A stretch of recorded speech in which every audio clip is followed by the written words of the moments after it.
Ramón, de Luis Don Tórtolo, Ramón, es con ¿eh? R. Ah, Sí, tiene que ajá. ser. No, me estás jodiendo. Muy Más de linda, esta Carlos zona Paz. es. Qué linda zona. Qué lindo, qué lindo. Me gusta ese Está muy sector. verde y falta agua. Falta agua. Falta agua, falta Bueno, agua. esperemos que llegue. No la he ¿llegará? visto. Septiembre no. No la he visto. No la he visto. Y va a ser así esta etapa. Yo leía los otros días que con respecto a la niña, el fenómeno que tenemos en esta época es la niña. La niña genera sequías. Claro. El niño es al revés. Claro. Son 5 años de la niña y 5 años del niño. Los 5 años de la niña genera sequías y va a ser poco lluviosa la primavera. Pocas lluvias. Entonces, ahora hay que estar cuidando el agua. Importante que cuidemos el agua. Si vas a lavar el auto, por ejemplo, lávalo con un baldecito, tirarle un baldecito de agua. No estés tirando con la manguera tanto tiempo agua porque verdaderamente la vamos a necesitar. Y vamos a llegar a un momento donde vamos a tener que empezar con los cortes y ahí te vas a acordar de muy que por seco qué. El agua, Marce, ¿no? Nada, el agua estamos pasando Muy por el momento difícil, que es como consecuencia de la niña que está en este momento. Es un fenómeno climatológico que tiene que ver con los océanos. Exacto. Por eso la sequía que vemos, ¿no? Así es. Muy bien, Marce, vamos a ver cómo está la situación epidemiológica en la provincia de Córdoba tras un informe que presentó el ministro de Salud, Cardoso. Ayer a la tarde fue presentado este informe para que tengamos en cuenta dónde estamos parados y lo complicado que está la situación. Si agosto fue complicado, septiembre es mucho más complicado que agosto. Lo vemos. De duplicación de casos en capital y en el interior, como venimos viendo en estas últimas semanas, sigue siendo menor en el interior de 15.1 días y en capital de 16.5 días. Actualmente ya llevamos 220 casos fallecidos con una tasa de letalidad inferior a la media nacional de 1.5. Hay 270 localidades que no tienen casos activos y en esto hacemos énfasis en lo que venimos diciendo, que en realidad el no tener casos activos es una fortaleza para continuar activamente en la vigilancia activa y sospechar cualquier cuadro respiratorio o síntomas compatibles con coronavirus que pueda ser coronavirus. Y tenemos actualmente un porcentaje de positividad que se mantiene como en estas últimas semanas de 14.5%. Como vemos también la tasa de contagio, el RO, que lo venimos mostrando todas las semanas, sigue el RO en la ciudad de Córdoba ligeramente inferior al resto de la provincia, 1.02 con 1.12, y vemos esa tendencia mesetada a pesar que se ha estabilizado con un alto número de casos, ¿no?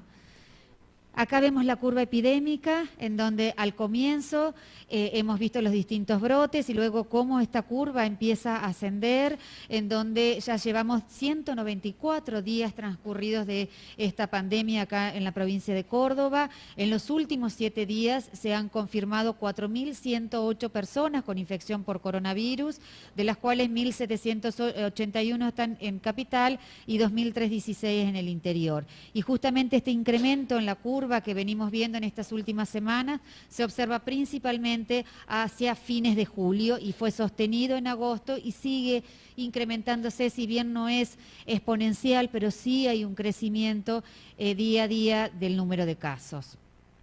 Esta es la diferencia de las curvas y ya vimos cómo era la duplicación de casos tanto en el interior como en capital, en donde tenemos una tasa de duplicación inferior en el interior de nuestra provincia de 15.1 días y en capital de 16.5 días. Cuando vemos este trabajo que está haciendo el Departamento de Geografía de la Universidad Nacional, que es la colocalización, es decir, en qué barrios de nuestra ciudad de Córdoba en los últimos 5 periodos, en los últimos 3 periodos de 5 días constantemente se han detectado casos. Ya vemos que hay más de 234 casos, barrios que tienen al menos 2 casos y como podemos ver esta gran dispersión que tenemos en nuestra ciudad, pero fundamentalmente los casos se encuentran concentrados en la región centro de nuestra ciudad, en el suroeste y el noreste y noroeste. Y esto también seguimos intensamente trabajando, si bien esta gran dispersión de los casos no permite tomar exactamente las mismas medidas sanitarias que se venían tomando en otros momentos epidemiológicos. Actualmente, de acuerdo a la ocurrencia de casos en nuestra ciudad, se ha hecho, por ejemplo, un cordón sanitario estricto en Villa Retiro, que esto continúa hasta el domingo 20, ¿no es cierto? Y esto se tomó estas medidas justamente por la ocurrencia de casos activos y la tasa de duplicidad de casos, y lo mismo otro cordón sanitario estricto en Ciudad de los Cuartetos, que también llega hasta el domingo 20. Y así se van tomando diferentes acciones epidemiológicas de acuerdo a cómo se vienen distribuyendo los casos en nuestra ciudad. Esta es la provincia en donde también este trabajo, gran trabajo que hace el Departamento de Geografía, dividiendo el territorio en pedanías, en donde también con el criterio de colocalización, fíjense cómo la región centro y el sur, y cómo ya se ve que el cordón de la Ruta 9 se ha enfriado, en donde todos esos que están pintados en amarillo son aquellas pedanías en donde hemos tenido casos constantemente en estas últimas 3 periodos. Y dentro de los departamentos actuales, principalmente encontramos con casos activos, está Córdoba Capital, seguido de Río Cuarto, luego de Juárez Selman, General San Martín, Colón, Santa María, Tercero Arriba, serían los departamentos que actualmente están con mayor número de casos en todo nuestro territorio. En cuanto a los geriátricos, que son una de las comunidades cerradas que tanto se viene trabajando intensamente desde el comienzo de la pandemia por la alta vulnerabilidad que tiene esta infección, y como venimos viendo en el mes de agosto, sin ninguna duda, ha sido el mes más crítico en cuanto a la detección de casos en geriátricos, y lo que va del mes de septiembre ya hay 11 geriátricos que se han detectado casos. Y en función de esto, y esto es importante mencionar que esto se identificó como un punto crítico desde el mes de marzo, en donde ya se han realizado 296 capacitaciones vinculadas a bioseguridad, que es el eje transversal más importante para impedir el ingreso del virus a nuestra comunidad interna de nuestros residentes.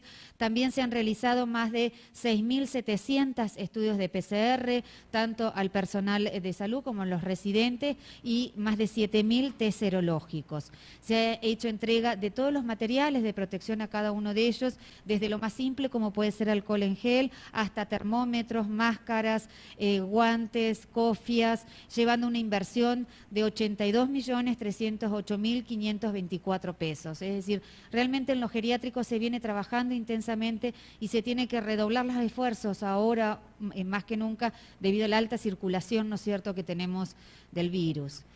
Y dentro de las estrategias diagnósticas también es otro pilar fundamental para el abordaje de esta pandemia, en donde también se han ido adecuando de acuerdo a los distintos escenarios epidemiológicos, en donde, si recordamos hoy, toda persona que tiene síntomas es muy importante que consulte rápidamente a su médico de cabecera o llame al 0800 e inmediatamente se aísle. La medida de aislamiento es la medida de prevención más eficaz que por el momento esta pandemia ha indicado, justamente para cortar la cadena de contagios. Entonces vamos a hacer, cuando una persona tendría el criterio de realizar los famosos hisopados, que se hacen estudios de biología molecular, toda aquella persona que presente sintomatología, pero que inmediatamente debe ir en aislamiento, independientemente del resultado o hasta obtener su resultado. Todo aquel contacto estrecho vulnerable, como sabemos, en las localidades de brote o de circulación comunitario se ha cambiado las recomendaciones estas últimas semanas, o todo aquel contacto estrecho que pertenece a personal esencial. Y la serología, es decir, los estudios de anticuerpos, se están utilizando y venimos utilizando como estrategia de vigilancia, justamente como termómetro para evaluar la circulación viral. Y últimamente, la última estrategia que se ha implementado es la estrategia de pool testing, que es por técnicas de biología molecular, también para vigilancia activa al personal que asiste a comunidades cerradas como son los geriátricos. Y a su vez esto también es muy importante volver a recalcar, porque se genera confusión cuando yo soy un contacto estrecho o no. Si yo tengo sintomatología, no tengo que ir a trabajar, inmediatamente tengo que consultar con mi médico para hacerme las pruebas y aislarme inmediatamente y reconocer cuáles fueron mis últimos contactos estrechos desde 72 horas antes de comenzar los síntomas. Y hablamos de contacto estrecho cuando no hemos vinculado con una persona sin protección, separación en menos de 2 metros y más de 15 minutos, o hemos tenido un barbijo no quirúrgico, pero hemos estado 6 horas en ambientes cerrados, trabajando, por ejemplo, y aunque no hayamos sacado muy poco el barbijo para tomar un vaso de agua o café, pero 6 horas en ambientes cerrados con barbijos no quirúrgicos, terminamos siendo contactos estrechos. Entonces, es muy importante la autopercepción de la comunidad de cuando yo soy un contacto estrecho y de la indicación del aislamiento inmediato ante la sospecha clínica. Es decir, yo no tengo que esperar el resultado del laboratorio para recién ahí identificar los contactos estrechos, sino ante los primeros síntomas, inmediatamente avisar a mis contactos estrechos para que se aíslen hasta tener el resultado. Y el aislamiento, independientemente del resultado de la PCR que yo me haga como contacto estrecho, tiene que ser por 14 días. La Organización Mundial de la Salud hace menos de una semana volvió a dar una conferencia en donde volvió a recalcar que algo que ya se ha aprendido y que es intransigente es el aislamiento por 14 días de los contactos estrechos, que es la principal medida para cortar la cadena de contagios. Entonces, y el aislamiento es un aislamiento absoluto, ni salir a la esquina, como nosotros decimos, podemos, si somos o contacto estrecho o caso positivo. Y a su vez también esta otra estrategia que se viene aplicando del aislamiento del contacto estrecho, es decir, aquella persona que ha estado en contacto con una persona que había estado con un caso positivo. Entonces, si recordamos, a estos contactos estrechos le estamos haciendo serología a los 7 días, entonces estos contactos estrechos tienen que estar en aislamiento hasta el resultado de esta serología a los 7 días. Esta es la forma de poder seguir ampliando la cadena de contactos para seguir aislando a personas y poder mitigar los brotes. Y en función de esto también, seguramente muchos de los ciudadanos han recibido a través de su CIDI la información de sus resultados negativos, y esto es un trabajo que se ha hecho intensamente con el área de informática acá del Ministerio y con las distintas áreas, desde el Laboratorio Central, Epidemiología, en donde gracias a las bases y el poder compartir y la tecnología que se dispone, todo aquel ciudadano que tenga CIDI va a tener su resultado negativo en el CIDI, va a ser informado por email, y el que no lo tenga lo va a recibir por WhatsApp. En cuanto a los fallecidos, actualmente, como decíamos, tenemos 221 personas fallecidas con una tasa de letalidad del 1.5%, en donde, fíjense, en el mes de agosto fue el mes que mayor fallecido hemos tenido, pero ya de lo que va de septiembre llegamos a 79 fallecidos. En cuanto a la ocupación de camas, que es otro parámetro crítico y que se sigue día a día muy de cerca, en cuanto a la ocupación de camas críticas de adultos COVID, fíjense que actualmente tenemos 540 pacientes internados, que representa un 40.6% del total, y de ellos 83 necesitaron asistencia respiratoria mecánica, es decir, el 9.7% de las camas críticas con respiradores actualmente COVID están ocupadas. Y cuando hablamos de camas críticas de adultos de la provincia, es decir, que están ocupadas por la patología prevalente, hay 651 pacientes, que eso representa un porcentaje de ocupación de camas del 67.7%. Y si sumamos las dos, tanto las camas COVID como las camas no COVID, tenemos actualmente camas críticas, hablando 1.191 pacientes en camas críticas, que representa una ocupación del 48.8%. Las estrategias de Río Cuarto son muy importantes. Como todos sabemos, Río Cuarto ha pasado a fase 1 hasta el día lunes a la noche. Se están haciendo un gran despliegue de distintas estrategias justamente para poder enfriar este brote, en donde, de acuerdo a cómo están distribuidos los casos, se ha dividido la ciudad en 4 cuadrantes y se ha abordado cada uno de esos cuadrantes con distintas estrategias. Hay 4 centros de atención primaria que están las 24 horas, más toda la oferta de servicios que tiene tanto el subsector público como privado, más 4 operativos identificar diarios, uno en cada uno de estos cuadrantes. Todas estas estrategias tienden a tener mayor acceso de la población al sistema de salud, y que toda aquella persona que tenga sintomatología o haya sido contacto estrecho tenga un lugar cerca de su domicilio para poder acudir. en estos operativos realmente es un despliegue y es un trabajo muy grande en donde hay un despliegue tanto de profesionales como de equipamiento, como de recursos. Ahí vemos el mapa de Río Cuarto dividido en 4 cuadrantes. En cada cuadrante hay un responsable sanitario y un responsable de gestión, en donde diariamente se están haciendo casi 1000 test serológicos y 600 hisopados. En cuanto a la red de diagnóstico, que es un punto crítico en esta nueva etapa también, se continúa fortaleciendo y descentralizando lo que es el diagnóstico, si bien como todos sabemos el laboratorio central es el laboratorio de salud pública que mayor número de test hace en toda la Argentina, también esta descentralización nos permite poder ampliar la capacidad y por un lado el INTA de Marco Juárez, que está haciendo más de 100 análisis por día, junto con el Hospital Regional de La Bella Yersa.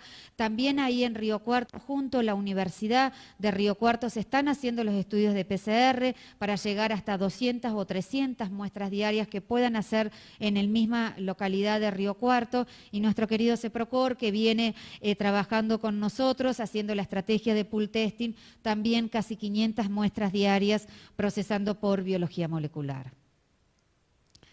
Los valores, esto es un breve resumen y siempre la gran pregunta es cuáles son los valores de referencia para tomar otro tipo de decisiones o sugerir otros abordajes. Si bien son múltiples los parámetros como la tasa de duplicación, el RO, que es la tasa de contagio, la respuesta que tenga el sistema de salud, y en eso está vinculado a cuál es el porcentaje de camas críticas que se requieren tener ocupadas para tomar alguna otra medida, y uno de los parámetros que hemos estado discutiendo es que un valor superior al 50% de ocupación de camas críticas COVID, como también superior al 65% de ocupación de camas críticas generales, sería un indicador de alerta para tomar otro tipo de conductas que ya el doctor Cardoso seguramente se va a explicar. Entonces, es muy importante que disfrutemos en nuestra casa la primavera. Viene un día muy importante, sobre todo para los jóvenes, y en esto que venimos hablando tanto, que hay una nueva forma de vincularse, una nueva forma de divertirse y una nueva forma de amar.